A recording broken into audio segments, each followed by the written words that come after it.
Good morning students, welcome to cat G online classes. आज unit and dimension का third lecture है। हम second lecture में unit and dimension का dimensional analysis का एप्लीकेशन एक देख चुके थे। टोटल 3 एप्लीकेशन मैंने बताया था, उसमें से फर्स्ट वाला एप्लीकेशन हम देख चुके थे जो कि था to check the correctness of formula.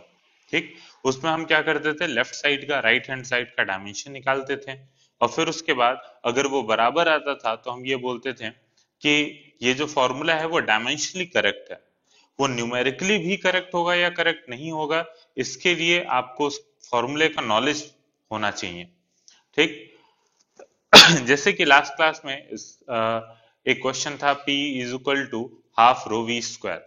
ठीक है, तो ये जो फॉर्मूला था ये एकदम सही है।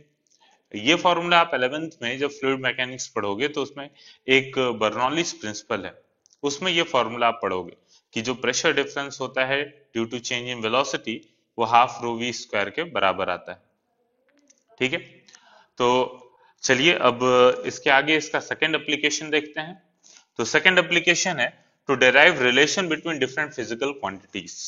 ठीक, इसको एक न्यूमेरिकल के थ्रू हम लोग समझते हैं इसको। ठीक, तो ये सेकंड पॉइंट है। इसके बाद एक क्वेश्चन लिखिए, उसका सॉल्यूशन मैं बताऊंगा और उससे फिर सीखेंगे कि कैसे इस डिफरेंट रिलेशन को हम डिराइव करते हैं।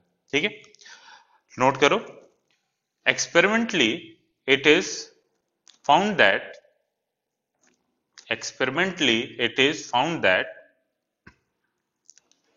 time period of a simple pendulum depends on mass of bob, comma, length of a string and acceleration due to gravity.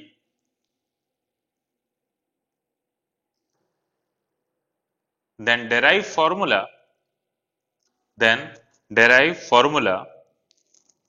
for time period of a simple pendulum.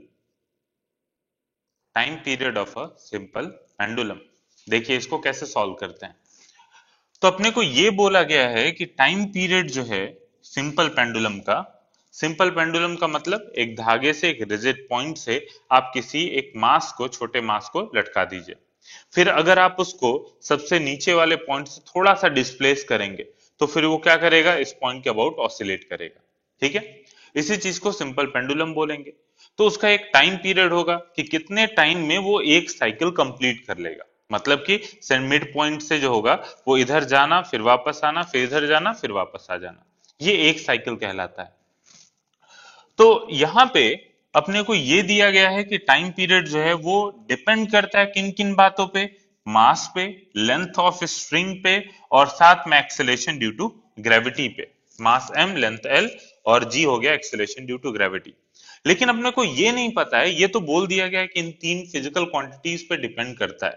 ठीक, लेकिन ये नहीं पता है कि उनका पावर क्या है। ठीक, तो पावर क्या है ये नहीं पता, तो इसका मतलब हम ये मान लेते हैं कि देखो, पावर का मतलब कि हो सकता है ये टाइम पीरियड मास के सेकंड पावर पर, मतलब m स्क्वायर हो, यहाँ पे l स्क्वायर हो, g क्यूब हो या फिर डिनोमिनेटर में हो। इसलिए हम सबसे पहले क्या करते हैं, ये मानते हैं कि जो टाइम पीरियड है वो डिपेंड कर रहा है मास के पावर a, लेंथ के पावर b और एक्सेलेरेशन ड्यू टू ग्रेविटी के पावर c। ठीक है, अच्छा ये प्रोपोर्शनैलिटी का साइन लगाया। अब इसके बाद फिर प्रोपोर्शनैलिटी हटाते हैं तो यहाँ पे कांस्टेंट लगाते हैं, t is equal to k m to the power a l to the power b g to the power c। ठीक, अब यहाँ पे k को डिफाइन करेंगे कि k जो है वो एक डायमेंशनलेस कांस्टेंट है, डायमेंशनलेस कांस्टेंट। ठीक है, तो जैसे देखिए पाई जो होगा वो डायमेंशनलेस कांस्टेंट होगा, लेकिन बहुत सारे अदर कांस्टेंट्स होते हैं जिनका डायमेंशन होता है। जैसे अपने फर्स्ट क्लास में क्या किया था, एप्सिलॉन नॉट का डायमेंशन निकाला था, ग्रेविटेशनल कांस्टेंट का डायमेंशन निकाला था। उसी तरीके से प्लैंक्स कांस्टेंट एक होता है, उसका भी डायमेंशन होता है। लेकिन यहां पे जो भी कांस्टेंट आप डाल रहे हो प्रोपोर्शनैलिटी में, उसका कोई डायमेंशन नहीं है। ठीक, तो यहां से आपने ये बोल दिया कि k जो है वो डायमेंशनलेस कांस्टेंट है। ठीक। अभी तक हमने होमोजेनिटी प्रिंसिपल में क्या पढ़ा है कि अगर दो चीजें इक्वेट हो रही हैं तो उनका डायमेंशन भी क्या होना चाहिए, बराबर होना चाहिए। इसका मतलब कि लेफ्ट साइड में तो आपका टाइम है, राइट साइड में क्या है, ये पूरी क्वांटिटी है। इसका मतलब इसका डायमेंशन फॉर्मूला और इसका डायमेंशन फॉर्मूला बराबर होना चाहिए। तो हम क्या करते हैं कि दोनों को कंपेयर करते हैं। तो देखो इधर अकेला टाइम है तो हम ये मान लेते हैं कि यहाँ पे मास 0, एल 0, टी के पावर 1, ठीक, इज इक्वल टू के का कोई डायमेंशन जो है, के का डायमेंशन पहले एक बार इसको इक्वेशन में लिख देते हैं कि यहाँ पे टी का जो डायमेंशन होगा, ठीक है, ये टी रिप्रेजेंट कर रहा है टाइम पीरियड, वो बराबर होगा dimension of K M to the power A L to the power B और G to the power C के। अब इसकी वैल्यूज पूरी पुट करते हैं। तो वैल्यूज पुट करेंगे तो टी का डायमेंशन टी हो जाएगा। फिर उसके बाद देखो ये बराबर हो गया इसका पावर 1, तो इसको हम लिख देते हैं m के पावर 0, l के पावर 0, t के पावर 1 इज इक्वल टू के का कोई डायमेंशन नहीं, मास का डायमेंशन हो गया a, m to the power a, फिर उसके बाद l के पावर b और फिर उसके बाद g है तो उसका डायमेंशन हो गया lt माइनस 2 के पावर c। फिर उसके बाद m के पावर 0, l0, t1, यहां से m पावर a, l के पावर b प्लस c हो जाएगा और t के पावर माइनस 2c। ठीक, अब यहां पे देखते हैं ऑन कंपेयरिंग पावर्स, देखो a की वैल्यू पता चल गई 0, फिर उसके बाद b प्लस सी की जो वैल्यू है, b प्लस सी की वैल्यू वो भी 0 के बराबर और साथ में माइनस 2c की वैल्यू जो है वो हो गई 1 के बराबर। तो यहां से अपने को पता चल गया a तो 0 ही है, c की वैल्यू आ जाएगी, c की वैल्यू मिल गई माइनस 1/2 और साथ में b की वैल्यू यहाँ पे चुपके से c की वैल्यू पुट कर दो यहाँ पे, तो b की वैल्यू क्या आ जाएगी, b की वैल्यू आ जाएगी 1/2 के बराबर। ठीक, तो इन सारे इक्वेशन को हम पुट कर, सारे वैल्यूज को पुट कर देते हैं इस वाले इक्वेशन के अंदर। ठीक, तो ये इसको इक्वेशन 1 मान लिया, 1 इक्वेशन के अंदर पुट करते हैं तो ये जो टाइम पीरियड होगा ये आ जाएगा t इज इक्वल टू के m के पावर a था, हमने माना था। देखिए आप जब किताबों में देखोगे तो वहां पे सीधे सीधे क्वेश्चन में ये बोलेगा कि जो टाइम पीरियड है वो लेंथ पे डिपेंड कर रहा है, एक्सेलरेशन ड्यू टू ग्रेविटी पे डिपेंड कर रहा है। मैंने जानबूझ के यहाँ पे एक वेरिएबल और डाला मास, ठीक है, ताकि यहाँ पे आप ये भी जान सको कि मास अगर मान लो क्वेश्चन में दे भी दिया है और वो डिपेंड नहीं कर रहा तो अपने आप उसका पावर 0 आ जाएगा। जैसे यहाँ पे हमने देखा कि मास पे डिपेंड नहीं कर रहा है टाइम पीरियड, तो यहाँ पे a की वैल्यू अपने आप 0 आ गई। ठीक है, तो मास के पावर तो कुछ है ही नहीं तो ये हट गया पूरा, ये 1 हो गया, मास के पावर 0 है तो L के पावर हाफ है और G के पावर माइनस हाफ, तो ये हो गया L के पावर हाफ और G के पावर माइनस हाफ। ठीक, इतना आप स्क्रीन को पॉज करके नोट करो, मैं इसके आगे बताता हूं फिर। ठीक, तो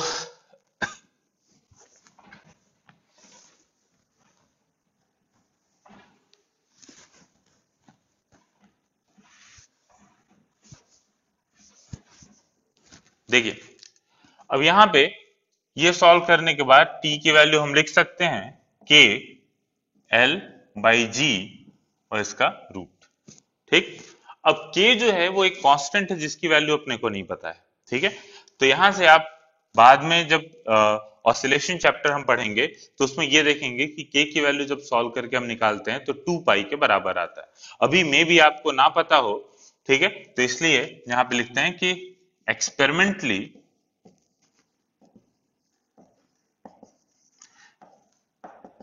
it is observed that k is equal to 2 pi. ठीक, तो यहां से टाइम पीरियड आ जाएगा 2 pi root L divided by g. देखिए डायमेंशन कभी भी आपको ये कांस्टेंट k की वैल्यू नहीं देगा, ये आप आगे देखोगे कि ये वन ऑफ द ड्रॉबैक भी है इसका डायमेंशनल एनालिसिस का, कि ये जो कांस्टेंट्स होते हैं इनकी वैल्यू हमें नहीं पता चलती डायमेंशनल एनालिसिस से। ठीक, तो इस तरीके से हमने टाइम पीरियड का इक्वेशन निकाला, टाइम पीरियड का फॉर्मूला। इसी तरीके से डिफरेंट जो अदर फॉर्मूले हैं उनको एक और प्रैक्टिस कर लेते हैं, एक दो, उसके बाद फिर आप जो इन चैप्टर एक्सरसाइज 1 होगा उसको सॉल्व करिएगा। ठीक, अभी आज क्लास में जितना भी हम डिस्कस करेंगे उसके बेसिस पे आज डायमेंशन एनालिसिस खत्म हो जाएगा। उसके बाद नेक्स्ट क्लास से एरर एनालिसिस शुरू करेंगे। तो आज IC1 जो इन चैप्टर एक्सरसाइज 1 है उसको आप कंप्लीट कर सकते हो। ठीक है, तो यहां तक ये हो गया। अब उसके बाद आते हैं क्वेश्चन नंबर 2 पे। इसी का एक और एप्लीकेशन देख लेते हैं। क्वेश्चन नोट करिए।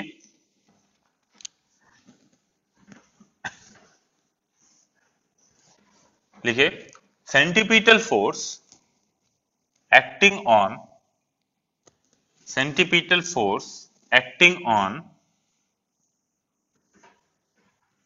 a particle centripetal force acting on a particle moving on a circular path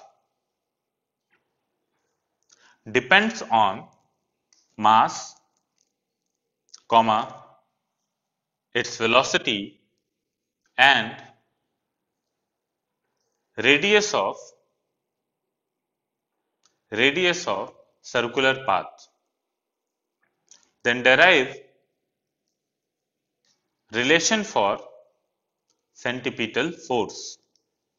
ठीक, तो जैसा बताया उसी तरीके से सॉल्व करना शुरू करते हैं। पहले अपने को ये फोर्स का पता नहीं, बस ये दिया हुआ है कि फोर्स डिपेंड कर रहा है मास पे, वेलोसिटी पे, रेडियस पे, लेकिन इसका पावर तो पता नहीं है कि किस तरीके से डिपेंड कर रहा है। तो मान लेते हैं इसका ए, बी और सी। ठीक, अब इसके बाद यहाँ पे एक प्रोपोर्शनैलिटी कांस्टेंट लगाते हैं, के एम के पावर ए, वी के पावर बी, आर के पावर सी।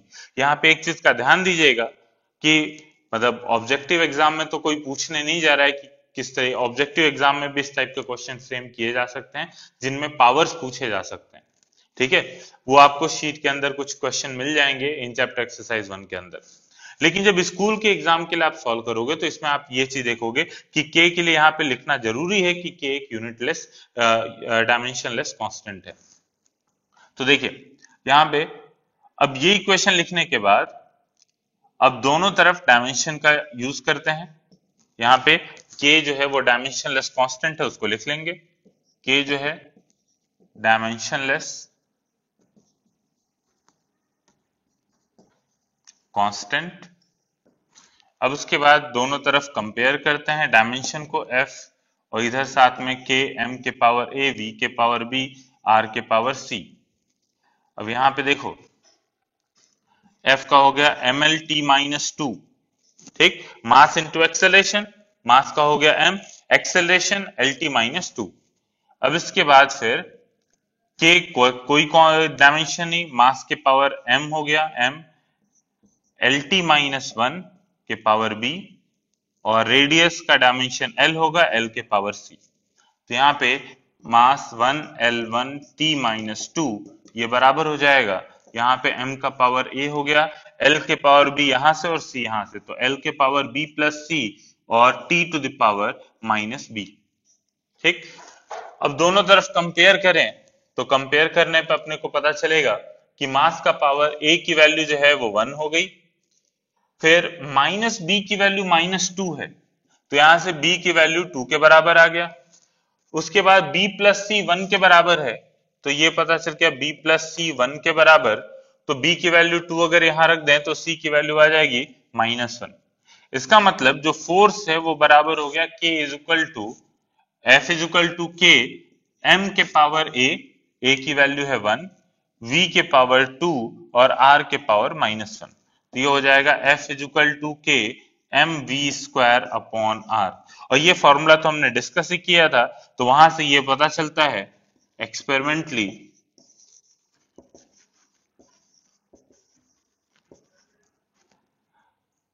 वी फाउंड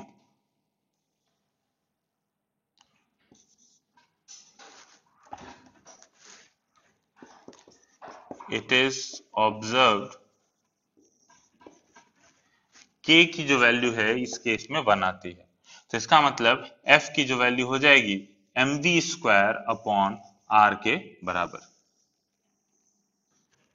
ठीक है, तो यहाँ पे mv स्क्वायर अपॉन r के बराबर ये इक्वेशन आता है सेंटीपीटल फोर्स का। इसको तो हमने पहले लेक्चर में भी इसको यूज किया था इस इक्वेशन को। ठीक, तो इस तरीके से हम इस रिलेशन को डिराइव करते हैं। ठीक, देखो डायमेंशनल एनालिसिस इतना जबरदस्त तरीका है जिसमें आप बिना एक्सपेरिमेंट किए क्या कर सकते हो, दो चीजों के बीच में रिलेशन को डिराइव कर सकते हो। ठीक है, यहाँ पे देखा आपको कोई ये चीज नहीं देखना कि कोई एक्सपेरिमेंट परफॉर्म करना कि एक बॉडी जो है वो सर्कुलर पाथ पे ट्रेवल करवाएं और फिर उसका फोर्स चेक करें कि उसको उसके डायरेक्शन को चेंज करने के लिए कितना सेंटीपीटल फोर्स की जरूरत है। कोई ऐसा एक्सपेरिमेंट नहीं डिराइव करना, लेकिन ये है कि हम डायरेक्ट डायमेंशनल एनालिसिस से बिना एक्सपेरिमेंट किए उस रिलेशन को डिराइव कर सकते हैं। लेकिन हाँ, के की वैल्यू पता करने के लिए ये चीज एक्सपेरिमेंट आपको करना पड़ेगा। ठीक, एक्सपेरिमेंट या फिर कैलकुलेशन से वो चीज आएगा। चलिए, ये दो इलस्ट्रेशन मैंने शो कर दिए। उसके बाद एक रिलेशन लास्ट बता देता हूं। देखो उसमें क्या एक होता है कोफिशिएंट ऑफ विस्कोसिटी। ठीक है, सबसे पहले हम एक बार आज कोफिशिएंट ऑफ विस्कोसिटी का डायमेंशन फॉर्मूला भी देखेंगे। ठीक है, क्योंकि वो रिलेशन आपके फ्लूइड मैकेनिक्स में काफी लेट में आएगा और उसके ऊपर क्वेश्चंस आते हैं, तो इसलिए मैं इसको बता देता हूं। जब कोई भी लिक्विड फ्लो करता है, ठीक है, जैसे आप देखोगे कि पानी, और एक बार पानी को आप जमीन पे गिरा दीजिए और एक बार शहद को गिरा दीजिए, हनी। ठीक, तो उसमें आप देखोगे कि पानी तेज फ्लो करेगा और शहद जो होगा वो धीरे फ्लो करेगा। ठीक, तो वहां पे क्या होगा कि शहद के अंदर क्या होता है, विस्कोसिटी ज्यादा होती है, इस वजह से वो स्लो फ्लो करता है।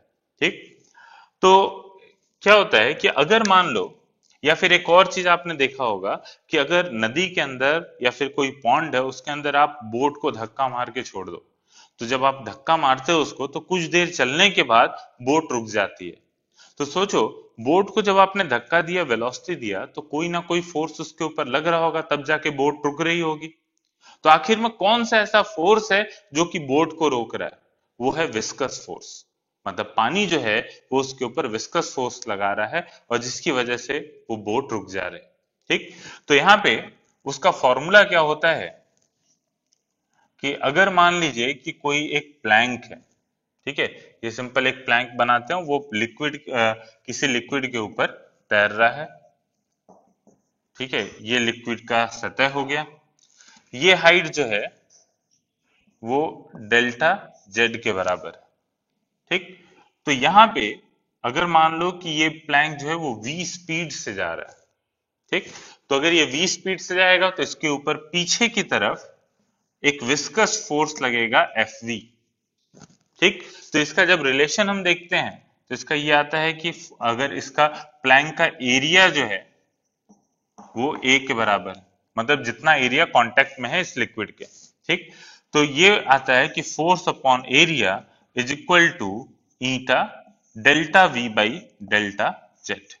ठीक है, ये ईटा का सिंबल है, इसको बोलते हैं कोफिशिएंट ऑफ विस्कोसिटी।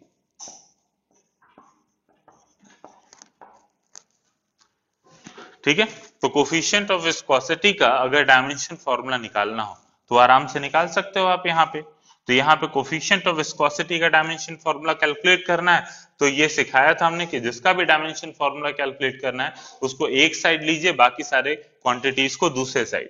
तो ये ईटा की वैल्यू आ जाएगी F by A into delta Z upon delta we.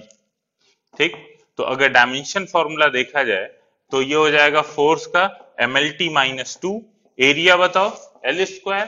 ठीक, डेल्टा जेड क्या है, ये हाइट का मतलब उसका डायमेंशन फॉर्मूला एल के बराबर, तो ये हो गया एल। डेल्टा वी वेलोसिटी का dimension formula L T minus 1, तो ये हो गया एल टी माइनस 1। ठीक, यहाँ पे एल स्क्वायर है, तो यहाँ पे देखो सब कैंसिल होने के बाद m बचा, ऊपर एल स्क्वायर आएगा, नीचे एक एल स्क्वायर है, कैंसिल हो गया, तो ये एक एल बचा एल माइनस वन, और साथ में टी माइनस वन। तो ये जो कोफिशिएंट ऑफ विस्कोसिटी है इसका डायमेंशन फॉर्मूला आ गया। ठीक, तो ये थोड़ा बाद के चैप्टर का आएगा। देखो डायमेंशनल एनालिसिस हर एक चैप्टर में आप यूज करोगे, कोई भी नई फिजिकल क्वांटिटी पढ़ोगे, टॉर्क, एंगुलर मोमेंटम, विस्कोसिटी, तो उन सब का आपको यूनिट और डायमेंशन फॉर्मूला कैलकुलेट करवाया जाएगा किसी भी चैप्टर। इवन 12th में भी आप जाओगे तो जितनी भी नई नई चीजें सीखोगे सबका डायमेंशन फॉर्मूला और यूनिट आपको कैलकुलेट करवाया जाएगा। ठीक है, तो ये आ गया कोफिशिएंट ऑफ विस्कोसिटी का डायमेंशन फॉर्मूला। इसके बेसिस पे एक और इसका डेरिवेशन ऑफ रिलेशन कर लेते हैं। ठीक, तो एक क्वेश्चन लिखिए,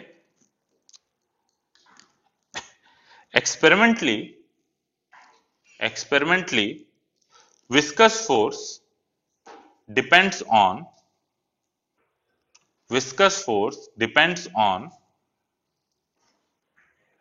radius, comma, velocity of a sphere and coefficient of viscosity of fluid. Then derive formula for drag force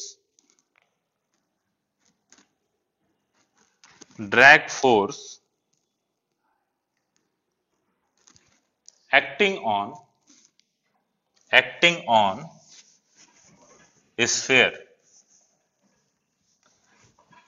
on a sphere, देखिए इसको बोलते हैं स्टोक्स फॉर्मूला, जिसको हम डेराइव करने जा रहे हैं।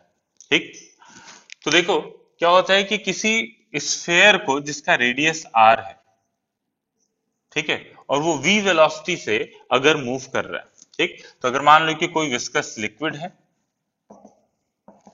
ठीक है, तो उसके अंदर ये जो स्फेयर है वो v वेलोसिटी से नीचे की तरफ मूव कर रहा है। इस लिक्विड का कोफिशिएंट ऑफ विस्कोसिटी है ईटा के बराबर। तो हम ये पाते हैं कि इसके ऊपर जो ऊपर की तरफ ड्रैग फोर्स लगता है, विस्कस फोर्स, ठीक है, इसका फॉर्मूला अपने को डिराइव करना है कि इसका फॉर्मूला कितना होगा। ठीक, तो अगर हम देखें तो सबसे पहले ये अपने को इंफॉर्मेशन क्या क्या दी गई है कि ये जो विस्कस फोर्स है ये डिपेंड किन किन फैक्टर्स पे कर रहा है। एक तो रेडियस, ठीक, तो रेडियस के पावर a मान लेते हैं, वेलोसिटी इसके पावर b मान लेते हैं, और कोफिशिएंट ऑफ विस्कोसिटी इसके पावर c मान लेते हैं।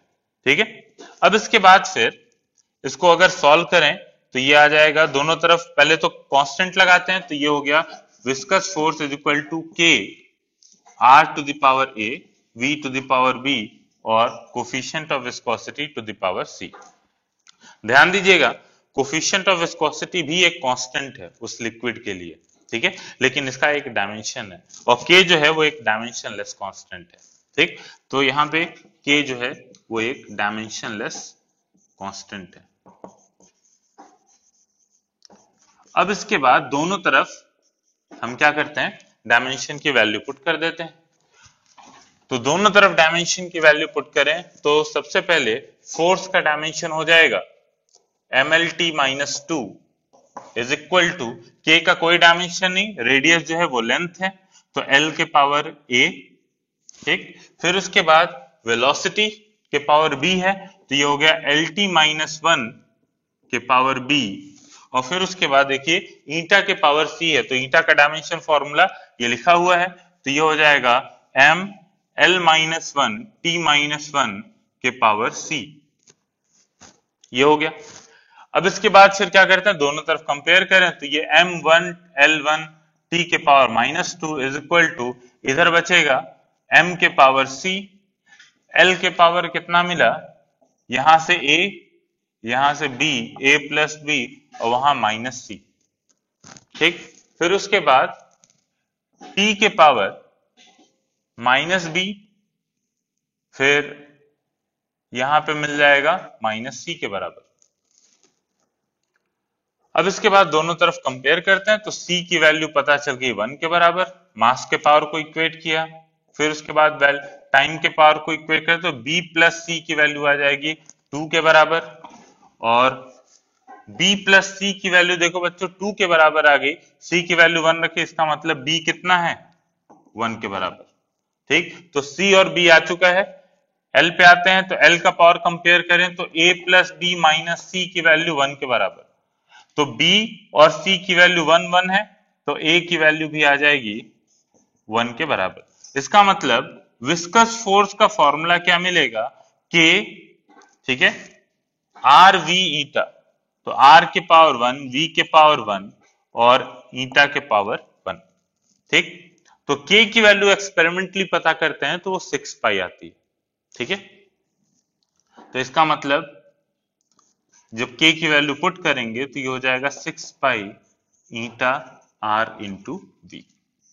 तो ये फोर्स का पूरा रिलेशन आता है। ठीक है, इतना सफिशिएंट है आपको एग्जांपल्स आपके लिए कि इससे आप सीख चुके होंगे मेरे ख्याल से कि कैसे क्वेश्चंस को सॉल्व करते हैं, इसमें कैसे रिलेशन को डिराइव करते हैं। ठीक, अच्छा, अब इसके बेसिस पे एक क्वेश्चन आता है जो कई बार जेई मेन में भी पूछा गया है, इसके ऊपर क्वेश्चंस। ठीक है, उसको हम एक बार करते हैं। ठीक, देखिए कभी कभी क्या होता है, अभी तो हमने ये बोला कि आर्बिट्रेरी क्या किया गया है, वो 7 फंडामेंटल क्वांटिटीज को सिलेक्ट किया गया, जो लेंथ, मास, टाइम, करंट और टेम्परेचर, ल्यूमिनस इंटेंसिटी, मोल, ठीक है, टेम्परेचर, ये सब है। तो ये सब जो क्वांटिटी है 7 फंडामेंटल क्वांटिटी सेलेक्ट कर लिया गया, और उन्हीं के बेसिस पे बाकी जितनी फिजिकल क्वांटिटीज हैं जिनको डेराइव्ड फिजिकल क्वांटिटीज बोलते हैं, उनका यूनिट और डायमेंशन निकाला गया। ठीक, अब एक चीज सोचो कि करंट जो है वो करंट डिपेंड करता है, करंट जो है वो होता है charge transferred per unit time. ठीक, तो आई की वैल्यू जो होती है वो क्यू बाई टी होता है। ठीक, तो यहाँ पे करंट को हमने अभी तक क्या माना है, फंडामेंटल क्वांटिटी।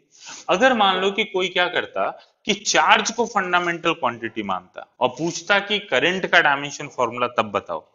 ठीक है, तो अगर चार्ज को फंडामेंटल, अभी तक तो हम क्या करें, करंट को फंडामेंटल क्वांटिटी माने हैं, तो इस वजह से अगर चार्ज का डायमेंशन फॉर्मूला कोई पूछता है तो चार्ज Q जो है वो हो जाएगा I इंटू टी का डायमेंशन फॉर्मूला। तो I का डायमेंशन फॉर्मूला करंट है, इसलिए एम्पियर का A, और यहाँ पे टाइम, तो Q की जगह AT हम पुट कर देते हैं। लेकिन क्या है कि अगर मान लीजिए कि करंट की जगह हम चार्ज फंडामेंटल क्वांटिटी अगर लें और पूछा जाए कि भाई करंट का डायमेंशन फॉर्मूला बताइए, तो आप क्या बोलोगे कि चार्ज का dimension formula divided by T, तो वो आएगा। तो ये जो फंडामेंटल क्वांटिटी है वो कभी कभी क्वेश्चन में बोला जा सकता है कि नहीं, आप इन 7 में से किसी को मत लीजिए, आप कोई नई चीज को फंडामेंटल क्वांटिटी सिलेक्ट करिए। ठीक है, और फिर किसी क्वांटिटी का डायमेंशन फॉर्मूला उसके टर्म में बताइए। ठीक, एक क्वेश्चन लिखते हैं इसके ऊपर। ठीक, लिखो, if pressure P and density rho, if pressure P and density rho, pressure P है, ठीक, और डेंसिटी जो है वो रो है, ये रो का सिंबल होता है। ठीक, density rho are taken as fundamental quantities, are taken as fundamental quantities, then find the dimensional formula of velocity, then find the dimensional formula of velocity in terms of P and rho। मतलब कि pressure और density के term में आप इनका dimension formula calculate करिए। ठीक, तो देखो अगर हम देखें कि प्रेशर का डायमेंशन फॉर्मूला बताओ बच्चों, प्रेशर का डायमेंशन फॉर्मूला हो जाएगा फोर्स अपॉन एरिया। ठीक, तो MLT minus 2 divided by L square, जो कि कितना आ गया ML माइनस 1 T माइनस 2। ठीक है, फिर उसके बाद फिर आते हैं वेलोसिटी का, डेंसिटी का डायमेंशन फॉर्मूला, तो हो जाएगा मास अपॉन वॉल्यूम, तो मास M volume L cube M L minus 3। Velocity का डायमेंशन फॉर्मूला आपको निकालना है, उन 7 बेसिक क्वांटिटीज के टर्म में क्या हो जाएगा, LT माइनस 1, लेंथ और टाइम पे डिपेंड करता है। ठीक, तो ये आ गया, ये 3 क्वांटिटीज जो इस क्वेश्चन में दिए गए हैं उनके ये डायमेंशन फॉर्मूला आ गए। अब सोचो कैलकुलेट क्या करना है। वेलोसिटी का डायमेंशन फॉर्मूला अपने को निकालना है इन प्रेशर और डेंसिटी के टर्म में।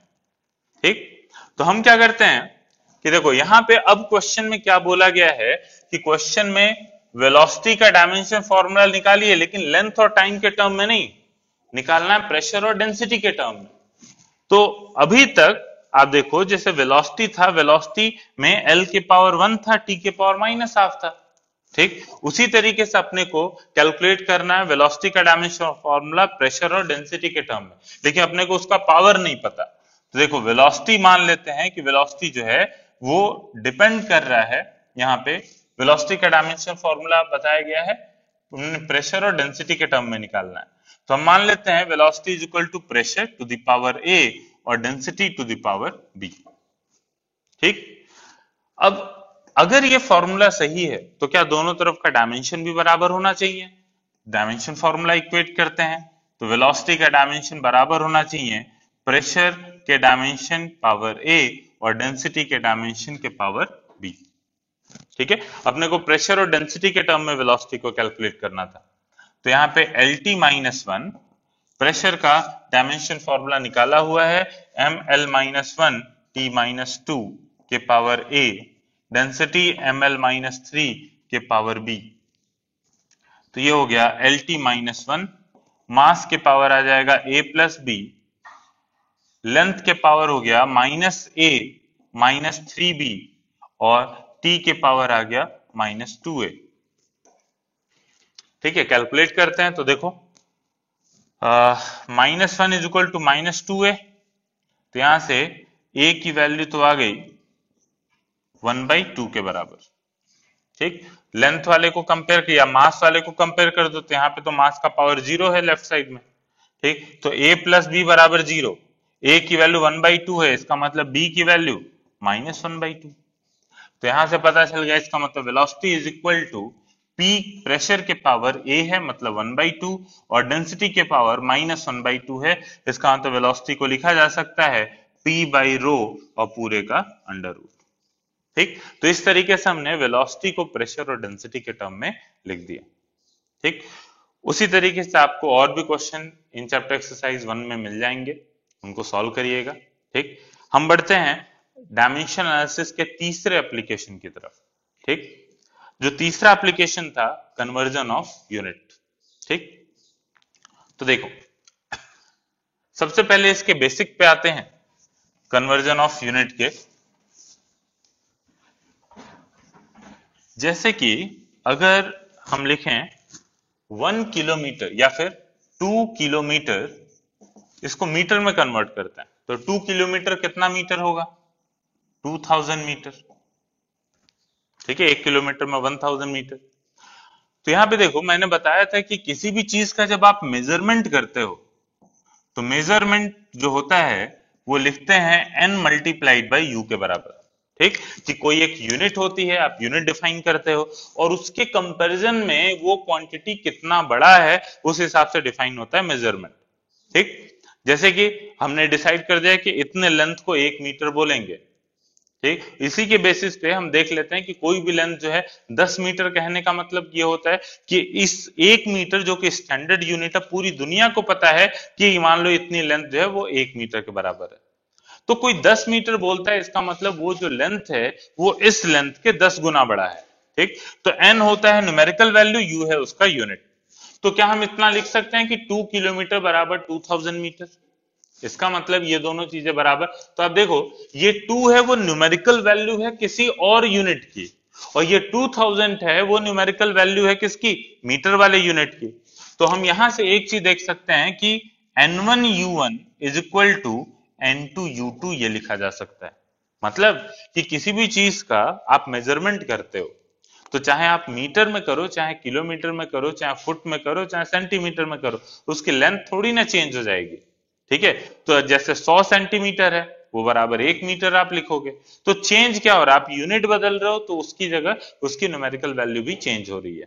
ठीक, तो यहां पे देखो n1u1 is equal to n2u2, ये मेजरमेंट n इंटू यू है। तो इस तरीके से हम क्या कर सकते हैं, इसको लिख सकते हैं किसी भी वैल्यू को कि उसका अगर डिफरेंट यूनिट में n1 है, किसी और यूनिट में उसका n2 न्यूमेरिकल वैल्यू है, तो n1u1 बराबर n2u2।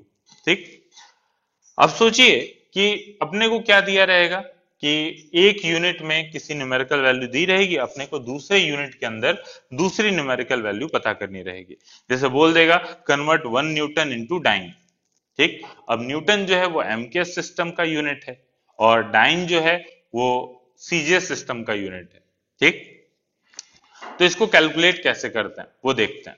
ठीक, तो यहां पे एक क्वेश्चन लिख लेते हैं। तीसरा एप्लीकेशन था, उसको नोट कर लेना, conversion of unit.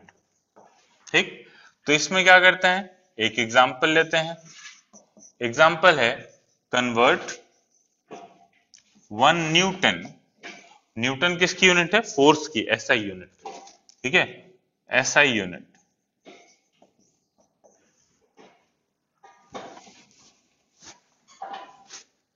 Convert 1 Newton into डायन, जो कि है सीजीएस यूनिट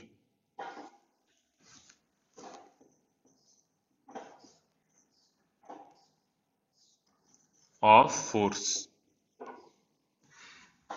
ठीक है, ये कन्वर्जन अपने को करना है। तो देखो इसको कैसे यूज करते हैं। ये अपने को पता है, इसका मतलब ये निकालना है कि 1 न्यूटन बराबर कितना डाइन है। ठीक है, N2 अपने को पता करना है कि N2 कितना होगा। तो यहां से आप देखो N2 इज इक्वल टू लिखा जा सकता है N1U1 divided by N1U1 divided by U2 आ गया। ठीक है, अब इसके बाद अगर डायमेंशन U1 U2 का डायमेंशन रखें तो U1 किसकी यूनिट है, फोर्स की, U2 भी फोर्स की यूनिट है, क्योंकि फोर्स का ही तो कन्वर्जन कर रहे हैं यूनिट का।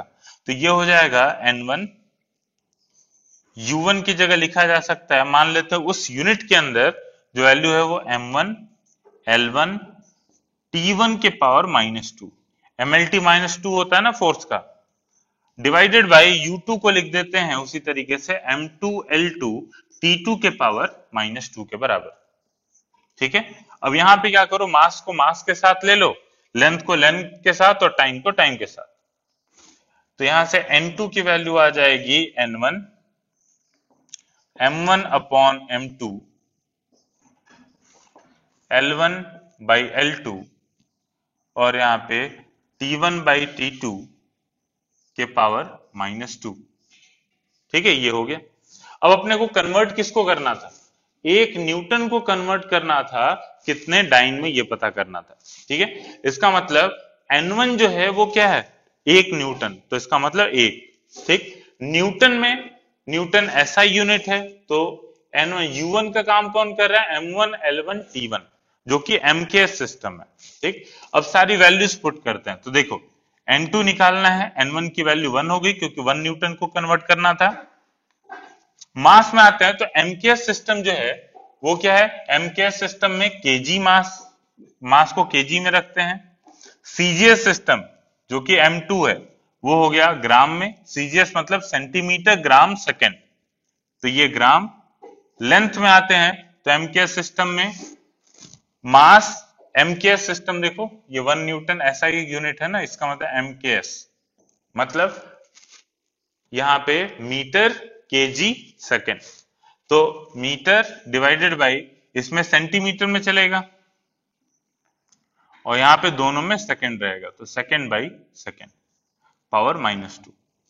अब जो कटे उनको काट देते हैं, तो देखो केजी डिवाइडेड बाई ग्राम 1000 आ जाएगा, multiplied by metre divided by centimetre, 1 metre में 100 सेंटीमीटर, तो यहां पे 100 आ गया, 1 बाई 1 तो इंटू 1, तो ये हो गया 10 टू द पावर 5।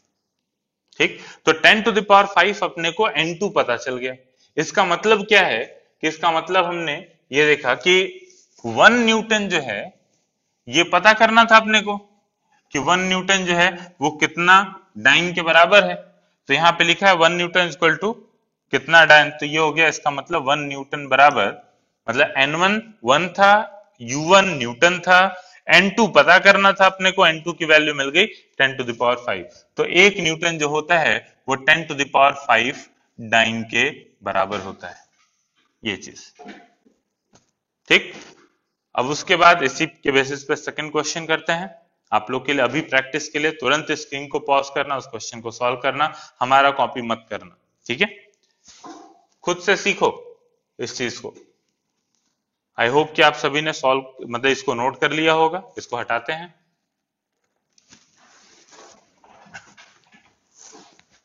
देखो नेक्स्ट क्वेश्चन में मैं डायरेक्ट इस रिजल्ट को मतलब कि यहां से स्टार्ट करूंगा। तो अगला क्वेश्चन है सेकंड कि आप क्या करो, कन्वर्ट 1 जूल जो कि है एसआई यूनिट या MKS unit of energy into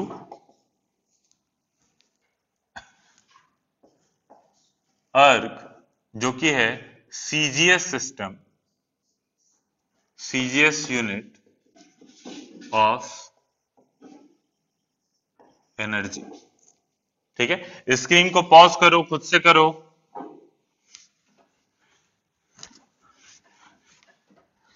खुद से मेहनत कर बच्चा, तभी सीखेगा।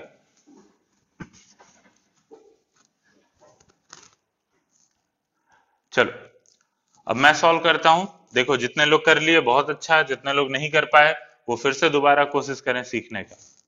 तो यहाँ पे 1 जूल को कन्वर्ट करना था अर्थ में, तो सबसे पहले N1U1 is equal to N2U2, N2 की वैल्यू पता करनी है, तो ये हो गया N1U1 डिवाइडेड बाई U2। तो यहां से N2 की वैल्यू आ गई N1, U1 का डायमेंशन ये एनर्जी है ना, तो एनर्जी है, तो इसका मतलब M2 L2 L square M L square T minus 2, तो T2 के पावर सॉरी ये U1 है ना, तो M1 L1 और यहाँ पे T1 माइनस 2। ठीक, डिवाइडेड बाई U2 करते हैं, तो ये हो जाएगा M2 L2 और यहाँ पे T2 और ये सबका स्क्वायर। ML स्क्वायर था ना, ML स्क्वायर T माइनस 2, तो इसका स्क्वायर हो गया, साथ में माइनस 2 को बाहर ले लेते हैं। ये चीज है, N2 की वैल्यू इस तरीके से कैलकुलेट करेंगे। तो अब देखो N2 is equal to N1 कितना है, कितने जूल को कन्वर्ट करना है, 1 जूल, तो इसका मतलब N1 की वैल्यू 1। अब ऐसा यूनिट या इसका है एमकेएस सिस्टम, तो मास को रखना है केजी में, तो ये हो गया 1 केजी। ठीक, M2 जो है वो अपने को पता करना है सीजीएस सिस्टम में, तो ये ग्राम में होगा, तो ये हो गया ग्राम।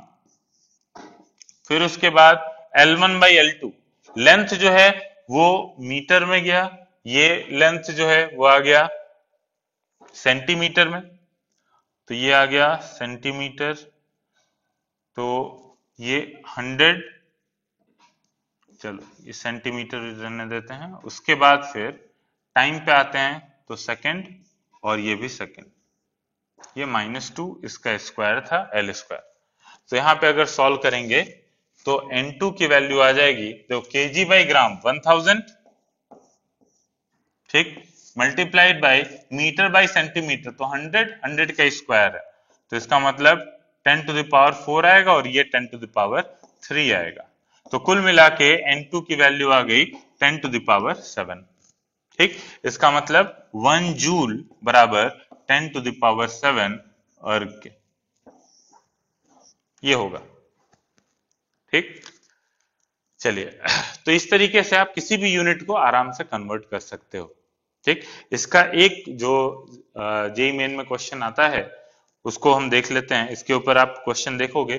अच्छा, आपके बुकलेट में एक एक्सरसाइज 2 है, ठीक, उसमें क्या किया गया है कि आपके जितने भी जेईई मेन में और एडवांस में क्वेश्चन आए हुए हैं उनको दिया गया है।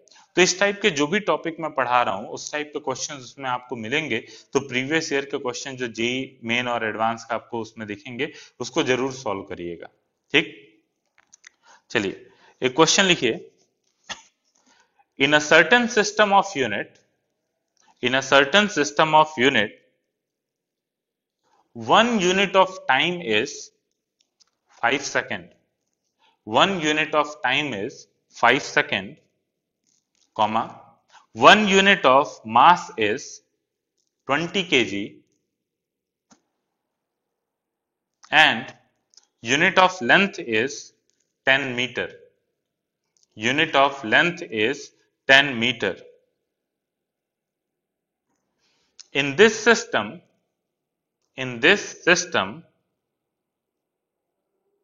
1 unit of power, 1 unit of power will correspond to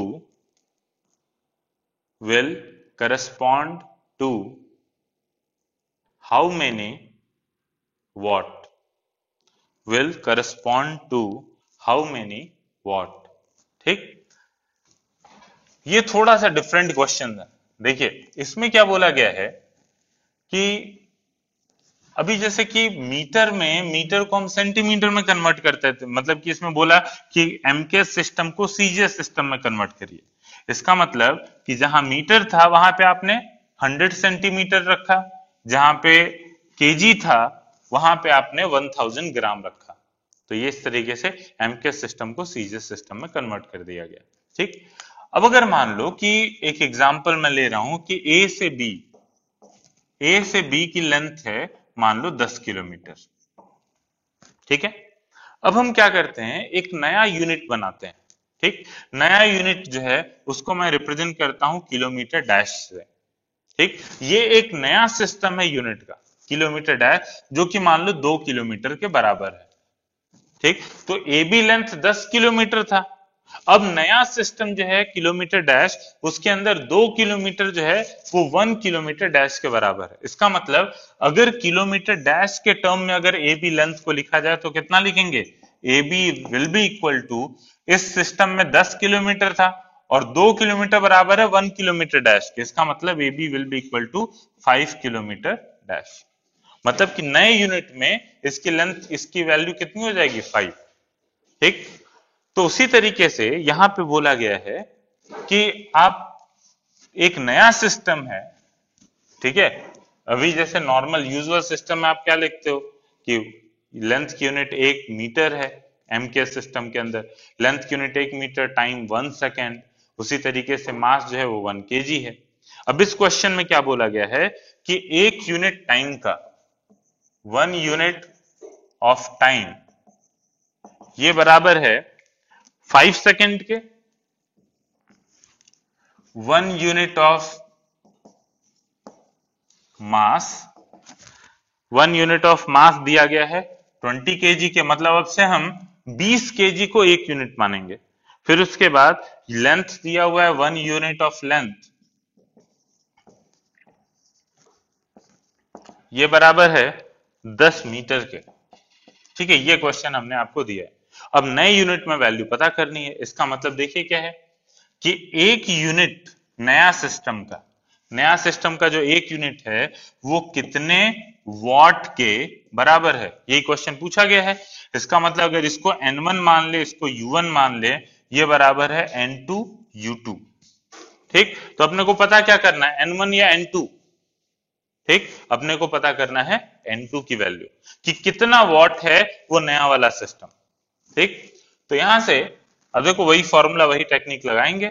अपने को N2 पता करना बच्चों, तो N2 की वैल्यू हो गई N1 U1 divided by U2। ठीक, और उसी तरीके से जैसे सॉल्व किया था, पहले तो पावर का डायमेंशन फॉर्मूला बता दो। पावर का डायमेंशन फॉर्मूला कितना होगा, जल्दी बोलो। पावर होता है work divided by time. Work हो गया ml स्क्वायर टी माइनस 2। कैसे पता चला ml स्क्वायर टी माइनस 2? भाई फोर्स पता है mlt माइनस 2, उसमें लेंथ से मल्टीप्लाई कर देंगे, क्योंकि वर्क होता है फोर्स इंटू डिस्प्लेसमेंट। तो mlt minus 2 into length ml square T minus 2 divided by time, तो ये आ जाएगा ml स्क्वायर टी माइनस 3। ये पावर का पता चल गया। तो यहां से N2 की वैल्यू हो जाएगी N1। ठीक, इसमें वैल्यू पुट करें तो ये हो गया M1 बाई M2, मास का पावर 1 है, L1/L2 इसका पावर 2 और T1/T2 इसका पावर -3। ठीक है, तो ये आ गया। अच्छा, सबसे पहले इसमें कंफ्यूज मत होना। देखो ये बेस्ट तरीका है इसको, इस टाइप के क्वेश्चन को सॉल्व करने का। आप डायरेक्ट करने की कोशिश करोगे, वहां पे गलती हो सकती है। आप हो सकता है कि इसको जस्ट पलट दो, रेसिप्रोकल कर दो।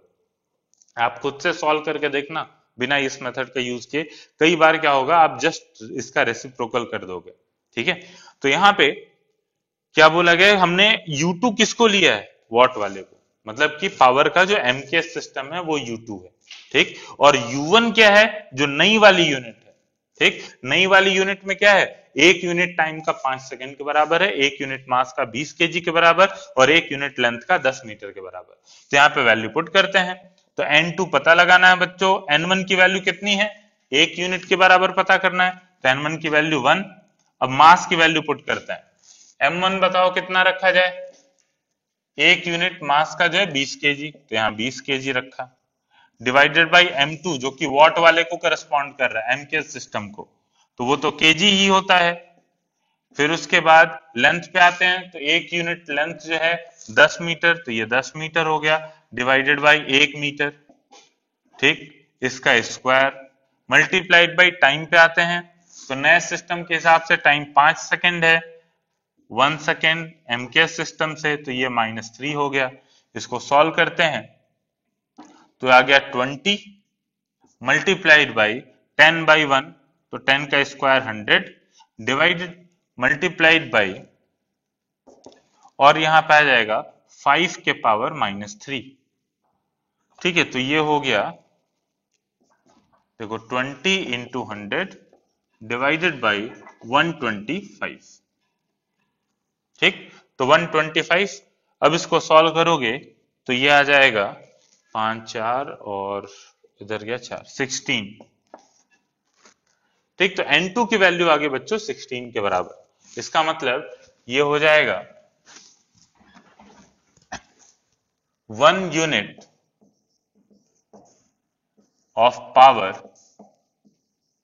इन न्यू सिस्टम या गिवन सिस्टम, ये बराबर है 16 वॉट के। ठीक है, तो इस तरीके से हमने नए सिस्टम में कैसे वैल्यूज को कैलकुलेट करते हैं ये हमने शो किया इस एग्जांपल से।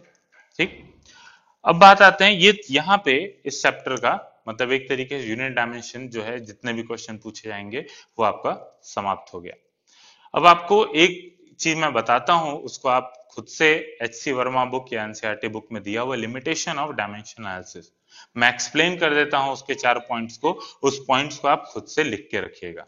ठीक है, तो देखिए लिमिटेशन ऑफ डायमेंशन एनालिसिस मतलब क्या क्या इसके अंदर कमी है, उसका क्या वो कौन कौन सी उसके अंदर लिमिटेशंस है, ये वाला नोट कर लियोगे आप स्क्रीन पॉज करके। मैं हटाता हूं इसको।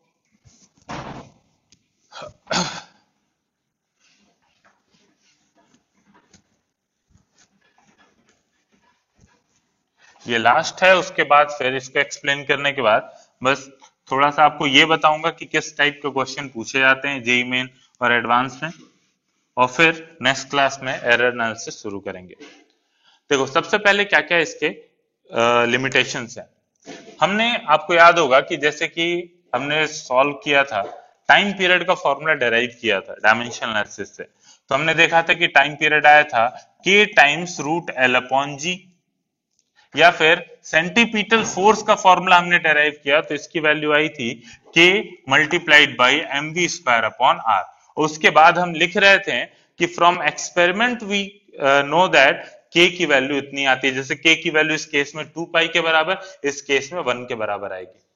तो इसके मतलब डायमेंशन एनालिसिस से आप k की वैल्यू नहीं पता कर पाते हो। ठीक है, ये इसका एक लिमिटेशन हो गया। अगले लिमिटेशन पे आते हैं। ठीक, आप किसी भी फॉर्मूले को डायमेंशन एनालिसिस से, ये जो पॉइंट था कि to check the correctness of a formula. ठीक, तो to check the correctness of formula मतलब यहां पे पहला पॉइंट हो गया, we can't determine value of dimensionless dimensionless constant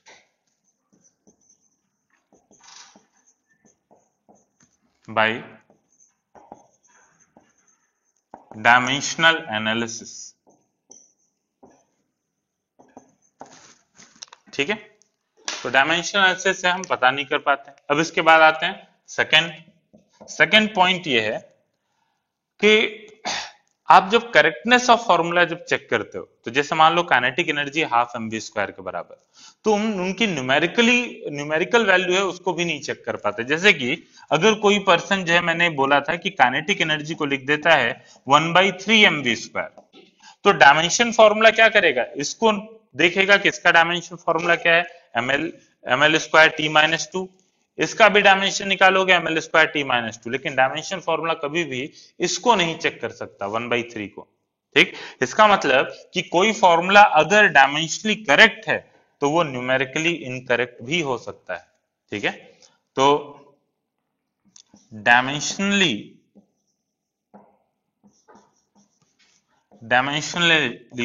correct formula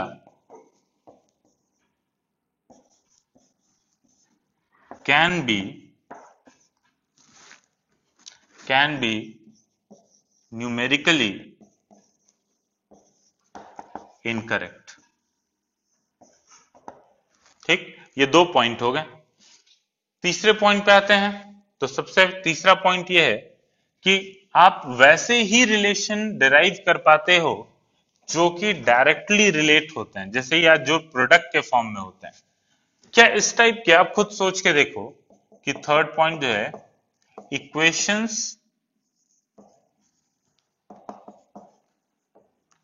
which have addition in them, addition या सब्ट्रैक्शन या फिर पावर हो, तो उनको भी हम इस मेथड से नहीं डिराइव कर सकते। तो या फिर सिंपल इसको ऐसे लिख देते हैं, इक्वेशंस लाइक, अब देखो S is equal to ut plus half at square can't be derived. ठीक, ये ut तो डेराइव कर लोगे, at स्क्वायर भी डेराइव कर लोगे, लेकिन इन दोनों ऐड करेंगे, किससे ऐड करेंगे, सब्ट्रैक्ट करेंगे, ये सब आप नहीं डेराइव कर सकते। तो अभी तक जितने भी रिलेशन हमने सीखे थे डेराइव करने का, वो डायरेक्टली मल्टीप्लीकेशन के फॉर्म में थे राइट हैंड साइड में। ठीक है, एडिशन में नहीं थे। फोर्थ, और जो कि सबसे इंपॉर्टेंट है, आप देखोगे कि जो भी फिजिकल क्वांटिटी हम डेराइव कर रहे थे उनके पावर को इक्वेट कर रहे थे। तो जैसे कि आप ये समझो कि मान लो कि मैकेनिक्स में अपने को मेनली कितने टर्म मिलते हैं, लेंथ, मास, टाइम, मतलब यही तीन फिजिकल क्वांटिटीज के टर्म में हम किसी फॉर्मूले को डेराइव करते हैं। तो मास, लेंथ, टाइम के पावर कुछ आएगा, उन्हीं को हम कंपेयर करते हैं लेफ्ट साइड राइट साइड में। ठीक, तो बेसिकली आप कितने इक्वेशंस बना सकते हो, जैसे हमने आपको कहा था एक क्वेश्चन जो टाइम पीरियड का ही निकलवाया था, तो हमने बोला था टाइम पीरियड डिपेंड करता है मास के पावर ए, लेंथ के power B, acceleration due to gravity के पावर सी।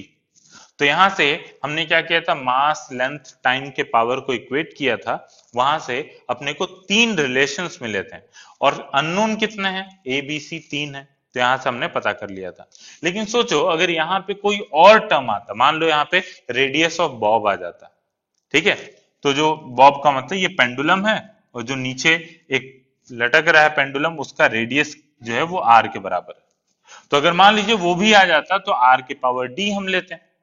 क्वेश्चन में ये दिया रहता है मास पे डिपेंड कर रहा है, length of string, acceleration due to gravity, radius of bob, जिसका पावर अपने को, फिर हम क्या करते हैं, पावर मानते हैं, तो ए बी सी डी मानते हैं। फिर जब दोनों तरफ कंपेयर करते हैं तो अपने को कितने इक्वेशन मिलते हैं, मास, लेंथ, टाइम, तीनों के डायमेंशन, तीनों के पावर को इक्वेट करते हैं। तो यहाँ पे अननोन कितने हैं, 4, और अपने पास इक्वेशन कितने आते हैं, मात्र 3। ठीक, तो ऐसे रिलेशंस जिसमें वेरिएबल्स ज्यादा हो जाते हैं उनको भी हम डेराइव नहीं कर पाते।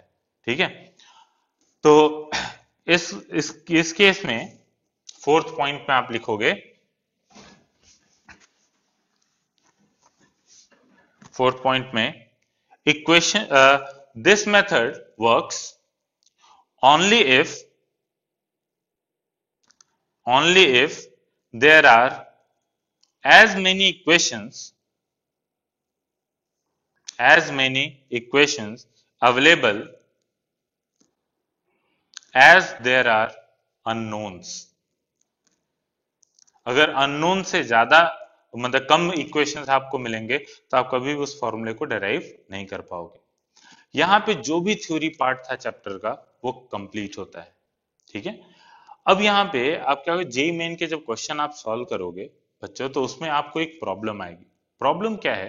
प्रॉब्लम कॉन्सेप्ट में नहीं है, प्रॉब्लम लिमिटेशन इस चैप्टर का ये है आपके लिए, वो है कि अभी आपको क्लास 11th में तो आपको अभी 11th जस्ट स्टार्ट हो रहा है, तो बहुत सारे नए नए टर्म्स आप क्या करोगे क्लास 11th में सीखोगे, बहुत सारे टर्म्स क्लास 12th में सीखोगे, वो फॉर्मूले आपको पता है नहीं, और डायमेंशन निकालना हम सीख चुके हैं लेकिन वो फॉर्मूले तो आपको पता होने चाहिए। जैसे कि जेईई मेन में कुछ साल पहले, 1-2 साल पहले एक क्वेश्चन पूछा गया था, वो क्वेश्चन ये था कि find dimensional formula of epsilon not mu naught, इसका डायमेंशन फॉर्मूला पूछा गया था। अब आपको पता ही नहीं कि एप्सिलॉन नॉट इस लेवल में कि एप्सिलॉन नॉट क्या है और म्यू नॉट क्या है, तो आप इसको सॉल्व भी नहीं कर पाओगे, जबकि बस इतनी सी बात है इसके अंदर कि एप्सिलॉन म्यू नॉट का डायमेंशन फॉर्मूला पूछा गया है, और अपने को पता है जब आप 12th में जाओगे तो ये पता होगा कि स्पीड ऑफ लाइट जिसको c से रिप्रेजेंट कर रहे हैं ये बराबर होता है 1/म्यू नॉट एप्सिलॉन नॉट के रूट के बराबर। ठीक, तो सोचो यहां से म्यू नॉट एप्सिलॉन नॉट की वैल्यू कितनी आ जाएगी? म्यू नॉट यहाँ पे है मैग्नेटिक परमिएबिलिटी, एप्सिलॉन नॉट बताया था, ठीक है, परमिटिविटी, ठीक, परमिटिविटी ऑफ फ्री स्पेस। अब यहाँ पे आप देखोगे कि म्यू नॉट एप्सिलॉन नॉट जो है वो बराबर आ गया, दोनों तरफ स्क्वायर कर देते हैं तो 1/c² के। c क्या था? स्पीड ऑफ लाइट, तो स्पीड ऑफ लाइट का तो डायमेंशन अपने को पता है, तो यहाँ पे डायरेक्ट आप म्यू नॉट एप्सिलॉन नॉट का डायमेंशन फॉर्मूला यहाँ से निकाल लोगे। ठीक, उसी तरीके से किस टाइप का क्वेश्चन पूछा जाता है, देखो एक पूछा जाता है find dimension formula of epsilon not e²। ठीक है, एप्सिलॉन नॉट तो वही चीज है, ई है इलेक्ट्रिक फील्ड जो कि आप 12th में पढ़ोगे। ठीक है, ये भी क्वेश्चन बहुत आसान था, आप या तो इसमें ये करते कि एप्सिलॉन नॉट का डायमेंशन अलग से पुट करते, इलेक्ट्रिक फील्ड का डायमेंशन अलग से पुट करते और इसका डायमेंशन फॉर्मूला कैलकुलेट करते, या फिर आप 12th में पढ़ोगे कि एनर्जी पर यूनिट वॉल्यूम, इसका फॉर्मूला होता है हाफ एप्सिलॉन नॉट e²। मतलब कि ये राइट हैंड साइड का जो भी डायमेंशन फॉर्मूला होगा वो लेफ्ट साइड के बराबर होगा। ठीक, तो हम क्या करेंगे, एप्सिलॉन नॉट e² का डायमेंशन चाहिए तो हम इनका इंडिविजुअल निकालने की जगह हम क्या करते हैं, एनर्जी पर यूनिट वॉल्यूम का निकाल लेते हैं। इसका मतलब एप्सिलॉन नॉट e² का डायमेंशन क्या हो जाएगा, हाफ का तो कोई डायमेंशन नहीं होता, कोई मतलब नहीं, energy per unit volume, energy पता है ml² T-2 divided by volume पता है L3, कितना आ गया बच्चों, ml-1 T-2। ठीक है, तो इसी टाइप के एकदम सिंपल क्वेश्चन पूछे जाते हैं। ठीक, यूनिट एंड डायमेंशन ऐसा चैप्टर बहुत आसान है, हल्के में मत लेना, क्योंकि बहुत इजी मार्क्स लूज करोगे आप जेईई मेन, एडवांस या नीट के एग्जाम में। ठीक है, और ऐसा चैप्टर है जो कि हर एक चैप्टर में आपको हेल्प करेगा, हर एक चैप्टर में जितनी भी नई क्वांटिटीज आप सीखोगे सब में यूनिट एंड डायमेंशन निकालने का आएगा। ठीक है, तो बच्चों एकदम मन लगा के इन चैप्टर एक्सरसाइज 1 सॉल्व करना। हम नेक्स्ट क्लास में मिलेंगे तो वहां पे आपको एरर सिखाना शुरू करेंगे, एरर एनालिसिस। ठीक है, अभी के लिए चैप्टर यहीं पे खत्म करते हैं। ऑल द बेस्ट, अच्छे से पढ़ाई करो, पहले चैप्टर को मन से लगाओ।